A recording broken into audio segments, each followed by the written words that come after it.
السلام علیکم 10 کلاس. آپ کا چیپٹر نمبر 2 ہم نے شروع کیا ہوا پاکستان کے خارجہ تعلقات. اس میں ہم 2 لانگ کوسچن 2 دن میں کر چکے ہیں، جس میں ہم نے پڑھے تھے پاکستان کے چین کے ساتھ تعلقات. کل ہم نے کیا پاکستان کے بھارت کے ساتھ تعلقات. آج ہمارے پاکستان کے ہمارے ایک اور ہمسایہ ملک ایران کے ساتھ تعلقات کیسے ہیں. یہاں پہ کافی سارے پوائنٹس ہیں، اس کے 7 پوائنٹس دیے ہوئے لیکن چھوٹے چھوٹے ہیں، آپ کو آسانی سے سمجھ آ جائیں گے. یہ بڑے انٹرسٹنگ ہے، اس کو تھوڑے انٹرسٹ کے ساتھ آپ پڑھیں گے، توجہ کے ساتھ پڑھیں گے تو آپ کو بہت آسانی سے ان کی سمجھ آ جائے گی. اچھا جی، سب سے پہلے یہ کہ 1947 میں ایران نے پاکستان کو سب سے پہلے تسلیم کیا. ایک الگ ملک، ایک آزاد وطن سب سے پہلے تسلیم کرنے والا ہمیں ایران تھا. ایران اور پاکستان دونوں اسلامی ایشیائی ہونے کے ساتھ ساتھ پڑوسی ممالک بھی ہیں، ہمسائے بھی ہیں. ہم دونوں ممالک گہرے تاریخی، مذہبی اور ثقافتی رشتوں میں منسلک ہیں. ہمارے چونکہ مذہب ایک ہے تو ہماری ثقافت بھی ایک ہے، ہمارے آپس میں تعلقات پرانے ہیں، تاریخی ہیں. سمجھ آ گئی اس پوائنٹ کی؟ بہت آسان ہے کہ سب سے پہلے پاکستان کو ایران نے تسلیم کیا تھا، اور ہم چونکہ مسلم ملک بھی ہیں، قریبی بھی ہیں، ہمسائے بھی ہیں، تو ہمارے آپس میں مذہب کی وجہ سے ہمارے مذہبی اور ثقافتی رشتے بھی قائم ہیں. اگلا اس کا پوائنٹ ہے 1949 میں پاکستان کے وزیر اعظم نے ایران کا دورہ کیا. اس وقت خان لیاقت علی خان صاحب تھے، جس کے جواب میں 1950 میں شاہ ایران نے بھی پاکستان کا دورہ کیا. یہ دورے کیوں کیے جاتے ہیں؟ آپس میں تعلقات، اچھے تعلقات استوار کرنے کے لیے، تجارتی روابط قائم کرنے کے لیے، ثقافتی روابط قائم کرنے کے لیے، ہر طرح کا تعاون ایک دوسرے سے کرنے کے لیے ایک دوسرے کے ملک کے دورے کرتے ہیں اعلیٰ عہدیداران. انہوں نے دورہ کیا اور تجارتی روابط قائم ہوئے. بہت قریبی ہیں ہم، ہمسائے ہیں ہمارا تعلق بہت قریبی ہے، اس لیے تجارتی روابط بھی بہت جلدی ہمارے قائم ہو گئے.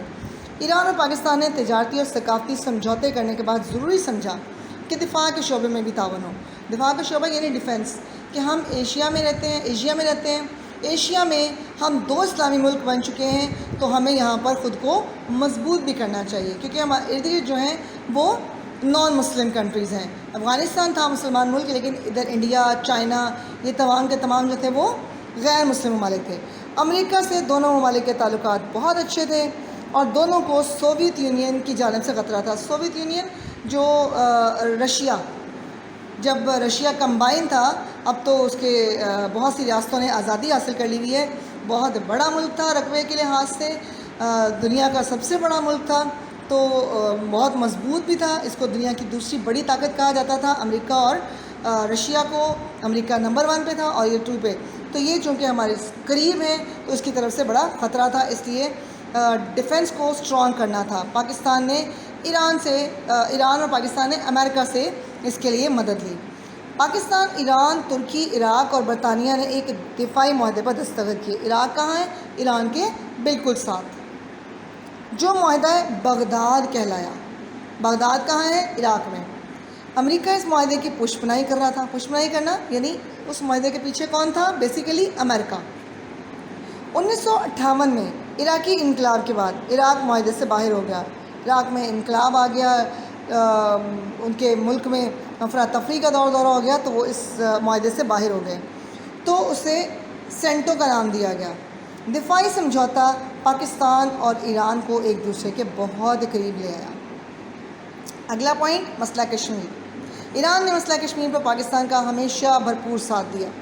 پاکستان کے موقف کو اس نے ہمیشہ سراہا کہ آپ بالکل ٹھیک جگہ پہ کھڑے ہیں، آپ بالکل صحیح بات کرتے ہیں.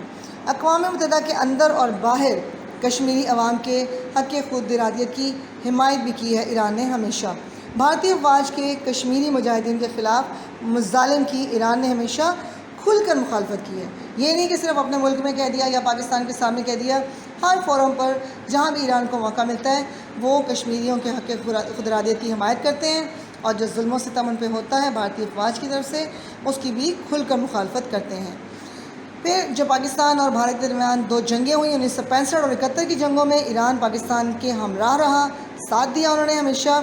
ایران کی سیاسی، اخلاقی، اقتصادی اور فوجی امداد سے پاکستان کی بڑی حوصلہ افزائی ہوئی. بنگلہ دیش وجود میں آیا. 1971 میں بنگلہ دیش ہم سے الگ ہو گیا بھارت کی سازشوں سے، تو جب تک پاکستان نے اسے تسلیم نہ کیا، ایران نے بھی اسے تسلیم نہیں کیا. پہلے پاکستان نے تسلیم کیا، پھر ایران نے تسلیم کیا کہ ہاں اس کو ہم ایک الگ ملک مانتے ہیں۔ پھر ہے شاہ ایران، صدر ترکی اور صدر پاکستان کی اعلیٰ سطحی میٹنگ ہوئی 1964 میں۔ کن کن کی؟ شاہ ایران، صدر ترکی اور صدر پاکستان کی ایک میٹنگ ہوئی اعلیٰ سطح کی 1964 میں، اور معاہدہ استنبول پر دستخط کیے گئے۔ استنبول کہاں ہے؟ ترکی میں، وہاں کا کیپٹل سٹی یہ نہیں ہے، قاہرہ ہے، یہ ایک بڑا شہر ہے وہاں کا۔ یہ معاہدہ تینوں ممالک کو ایک دوسرے کے بہت قریب لے آیا، کیونکہ تینوں جو تھے وہ اسلامی ملک ہیں، اس لیے ایک دوسرے کے قریب آ گئے۔ معاہدہ کے نتیجے میں RCD علاقائی تعاون برائے ترقی کا سنگ بنیاد رکھا گیا، یعنی ایک نئی تنظیم شروع کی گئی۔ تینوں مسلم ممالک نے مل کر ایک نئی تنظیم شروع کی۔ ایران، پاکستان اور ترکی نے بہت سے مشترکہ منصوبے مکمل کرنے کا فیصلہ بھی کر لیا، اور اب اس تنظیم کو اقتصادی تعاون کی تنظیم کہتے ہیں۔ پہلے کیا نام تھا؟ علاقائی تعاون برائے ترقی، اب اس کا نام ہے اقتصادی تعاون کی تنظیم، جس کو ECO کہتے ہیں، جس کے ممبران کی تعداد اب 10 ہو گئی ہے، اور مسلم ممالک بھی اس میں شامل ہو چکے ہیں۔ اچھا جی، اس کے بعد کیا ہوا کہ پاکستان نے 1979 میں اسلامی انقلاب کے بعد ایران میں آیا تھا یہ انقلاب، ایران کی نئی حکومت کو تسلیم کیا اور ہر شعبے میں تعاون کو مزید وسعت دی۔ یعنی پاکستان نے ایکسیپٹ کر لیا کہ جو ایران میں انقلاب آیا، اس کے بعد جو نئی حکومت آئی، پاکستان نے اس کو بھی تسلیم کر لیا۔ پھر ہے سن 2000 میں صدر پاکستان نے ایران کا دورہ کیا اور مختلف شعبوں میں تعاون کو مزید فروغ دینے کے لیے ضروری اقدامات کیے۔ فروغ دینا ہوتا ہے مزید آگے بڑھانا، ترقی دینا، اٹھانے کا اعادہ کیا۔ اعادہ کرنا ہوتا ہے ارادہ کرنا، وعدہ کرنا یا کوئی پلان کرنا۔